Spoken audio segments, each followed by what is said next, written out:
25 to 5, it's a Friday afternoon. Here he is, live and in person, right in front of me, Luke Smith from Envision Financial. Good afternoon. Good afternoon, how you going?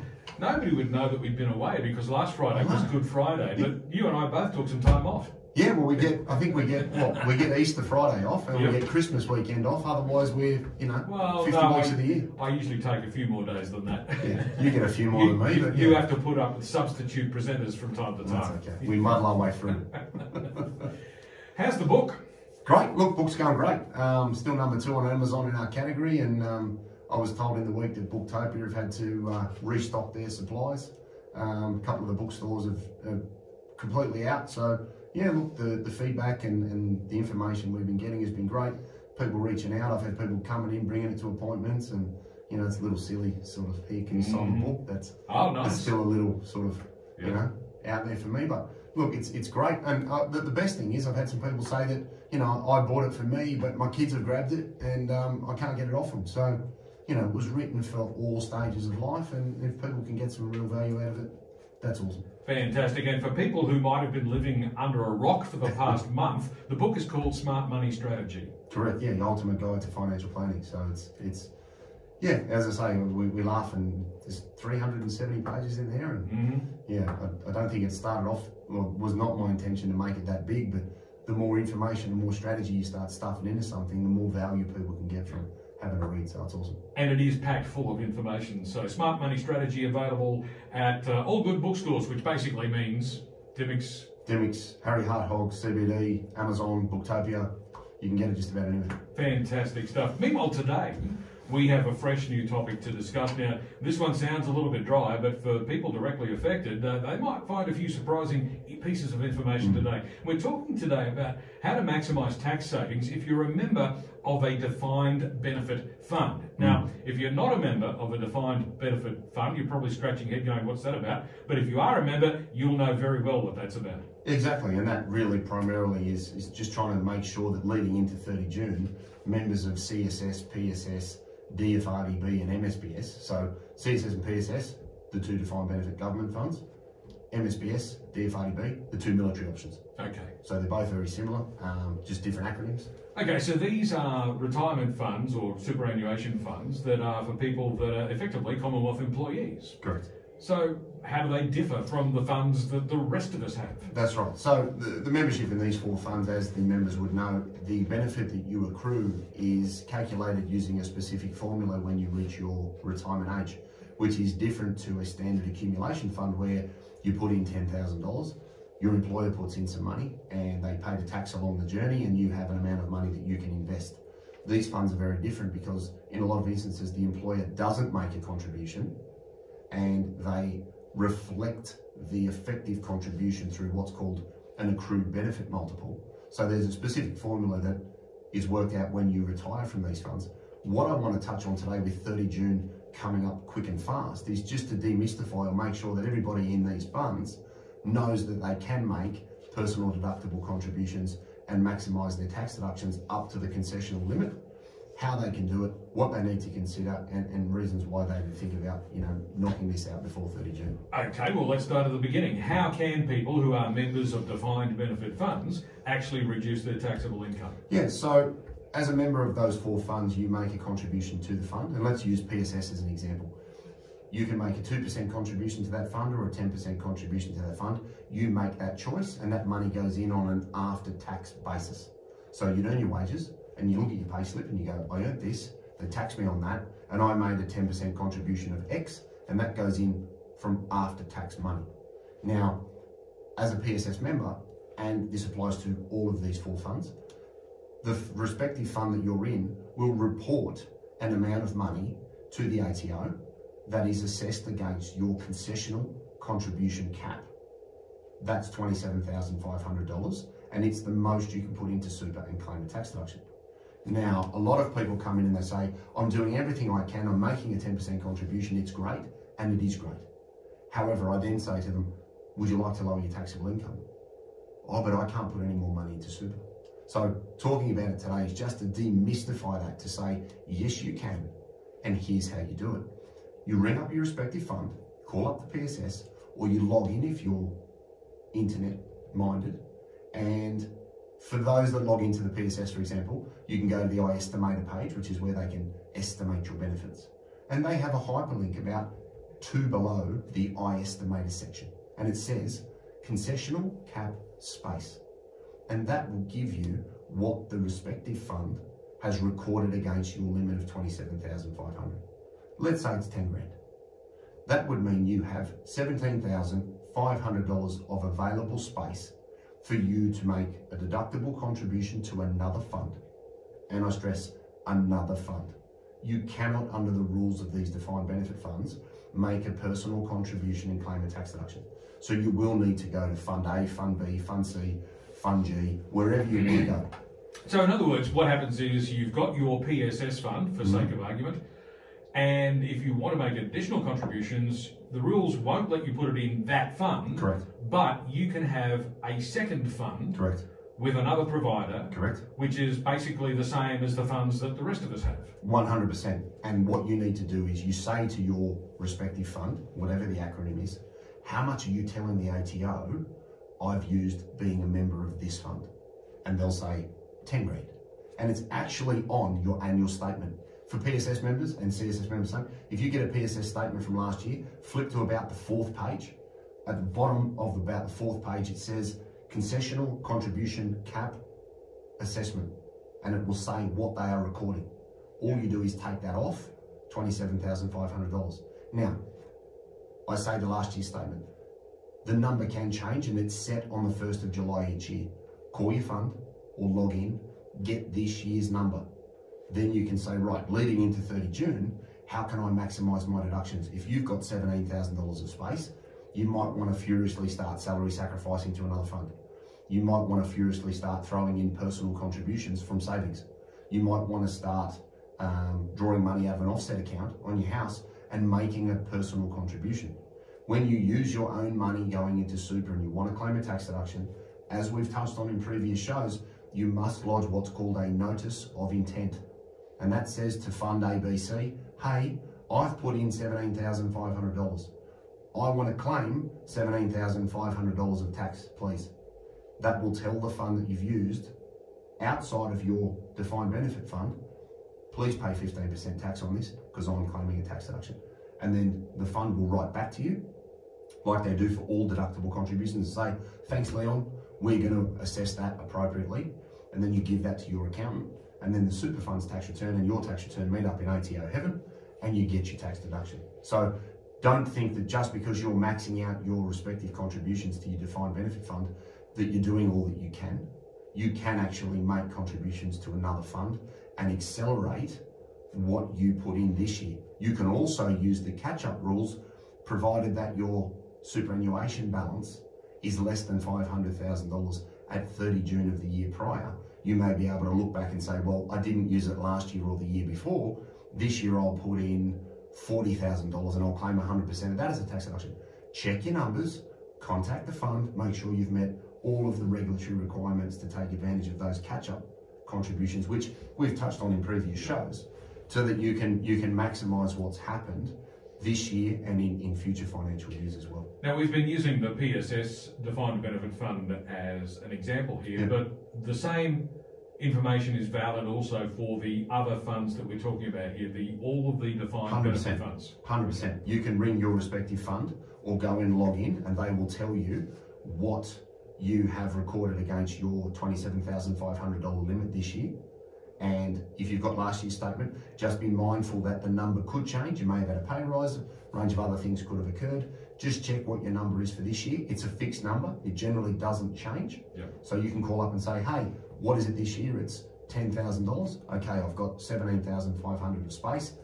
If you're new to those funds or you haven't had a significant amount of contributory membership, if your balance is less than $500,000, you could use the catch-up contributions and say, well, I could also go back and do what I missed out on in 21, 20, 19.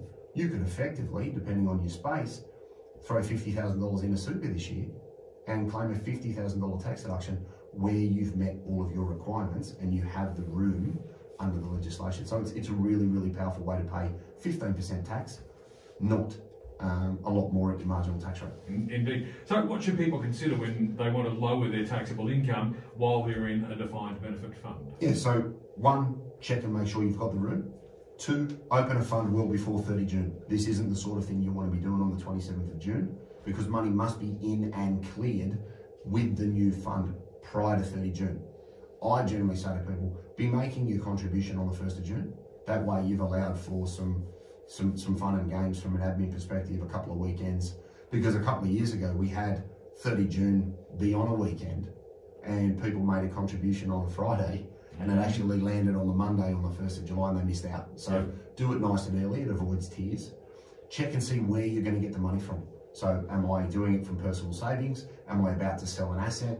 Do I have capital gains tax on the sale of an investment property that I would like to reduce the tax liability on? Do I have that cap space that I could fund out of an offset account, for example? If you have a spouse that may be over 60 and you don't have the money that's freely available, think about using a transition to retirement pension in your spouse's name. Make a payment now, have that money, then use that to make a contribution to your superannuation so that you can get a tax deduction.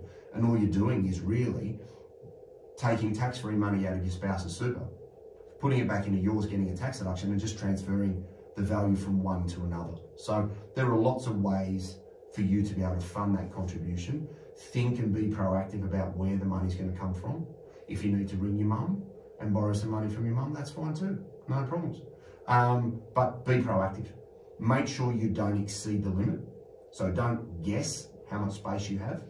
Check and make sure that it's accurate because there are penalties if you go over it. Make sure you check and see what your total super balance was at 30 June last year. If you're going to use the catch-up rules, make sure you're under $500,000 at the 30 June of the year prior. You may or may not be able to use it, so check. And then also make sure that you do lodge your paperwork. I can't stress enough, the only must I ever say you must do, you must lodge a notice of intent. No form, no deduction, they're your tiers, not anybody else's. So put your money in, then write to the fund, I'm going to claim X because I put in X.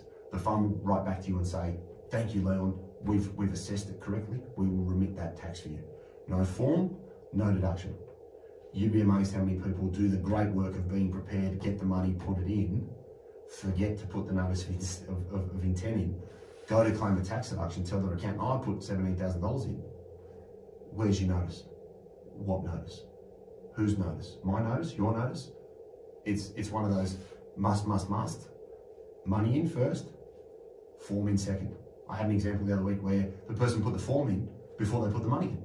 And the fund wrote to them and said, sorry, we can't claim a tax deduction because that doesn't work. They were very upset about it. And when I asked when they put the money in, they went, oh, does that go first? Right. So make sure you get the order correct. And also don't assume that you can't do these things. Check and ask. I won't have any space. I earn this much. I won't have any room. You might. For the sake of one phone call, if it saved you $3,000, is one phone call worth $3,000? I think it is. Well, so, ask your lawyer. He says it is. Well, exactly right. He'll be pumped about 6 minutes. But yeah, don't assume that you can't do it. Make sure you lodge the appropriate paperwork. Be proactive now and start looking for the money well before 30 June. Open up a fund with lots of time and preparation, and you can pick any fund you want. It's not about what fund you use. It's about getting it into the superannuation environment so that you can get an income tax benefit. But I really want CSS, PSS, DFRDB and MSBS members to know that just making a contribution to that fund is not all you can do to maximise your tax position. 10 to 5 on 2CC. Luke Smith from Envision Financial is with me in the studio today. We're talking about maximising your tax savings if you are a member of a defined benefit fund. It sounds complicated, but if you are a member of the defined benefit fund, you'll want to know all the details. Back with more in just a moment.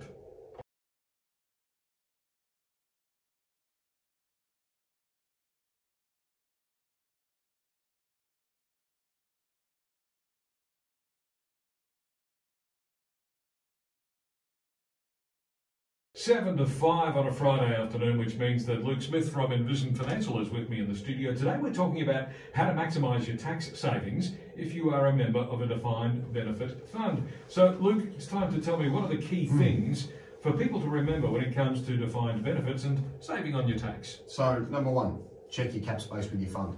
You can call them up or you can go online. They will clearly articulate to you what they are recording against your limit of $27,500. Make a contribution up to the limit, do not exceed it. Make sure that you do that well before 30 June because funds must be cleared in the new fund well before the end of the financial year. You must use another fund. You can't make this type of contribution, be it salary sacrifice or a personal deductible contribution with your own money. You can't put it into those defined benefit funds. It's just because it's not that we don't want you to, it's just that under the rules of the fund, you can't. So open up a new fund, make your contribution, lodge your notice of intent, okay? Then wait for the fund to come back to you and say, okay, A, B, and C, we're gonna claim this for you, no problems. And just ask the question. I guess all I wanted to raise today with people in those funds is don't assume you're doing all that you can, because of late, I've had time and time again where someone's gone, I do 10%, that's all I can do. No, it's not. Yes, it is. No, it's not. Yes, it is. Okay. I want you to be aware that there are options for you. I want you to be aware of the rules and be proactive. 30 June is racing up. So open a fund with plenty of time. Doesn't matter where you open it. Go and find one that you like. Doesn't matter what it goes in. Pick an investment option that's right for you. The act of getting it in and lowering your taxable income is the benefit, not what it goes into. You can worry about that later. Get the money in, do it proactively, know what your space is in relation to the limit. And if you want to extend that, then look and see if you have any room under the total, under the super balance of $500,000. If you're there, consider using the catch-up space that you may have from the 2019 financial year onwards, if you really want to leverage this and get a massive tax saving. Because then what will happen is you'll get a massive refund. Then you throw the money back in your offset account and around the mulberry bush we go. So do a little bit more, a little bit sooner, and you can benefit from tax savings each year whilst you remain in those funds leading into retirement. Yeah, and I guess there's a temptation for some people to think, oh, well, I'm a member of one of these defined benefit funds, and it just never occurs to them that they can actually open up a second fund. Yeah, and that's why I guess that's the only reason I'm raising that today, is I just want people to be aware that you can do this, because if you're listening to somebody at work and they may not have all the facts, don't assume that what you're being told is correct. Ask the question, know what's available, and that's why I keep banging on about this, because I'm tired of people not knowing and missing out on really good opportunities to have good tax savings and build super away from the 4 wonderful funds. And they're wonderful funds, they're great. We're not saying anything bad about them, they are lovely in their own right, but we can make super even a little bit more enjoyable because everybody loves a tax saving and everybody loves a refund at 1 July when you lodge your tax return. Indeed they do. So Luke, where can listeners get more information? Yeah, so office number 6260-4749, envisionfinancial.com.au online. We've got the podcast, The Strategy Stacker, Luke Talks Money on iTunes and Spotify. We've got the YouTube channel Envision Financial Canberra, where we've got all of the radio shows. You can watch them on your phone. We've got the Strategy Stacker on TikTok, and obviously we've got the book Smart Money Strategy, Your Ultimate Guide to Financial Planning, which you can get at Amazon, Booktopia, Dimmicks, QBD, Harry Harthog, and just about any other good bookstore. So yes, indeed, Smart Money Strategy, Your Ultimate Guide to Financial Planning, available in all those good bookstores or online with Amazon and Booktopia. And Luke, I believe you'll be back in the studio again next Friday afternoon. Once again, we'll do the best we can to nail down another thrilling and exciting edition of Financial Matters, where we'll address another riveting financial matters topic. Let's have a crack at it. Well, look, try to make it interesting, informative and entertaining if we can. We'll talk to you then. See you then, mate. Cheers. Luke Smith from Envision Financial, back again next week.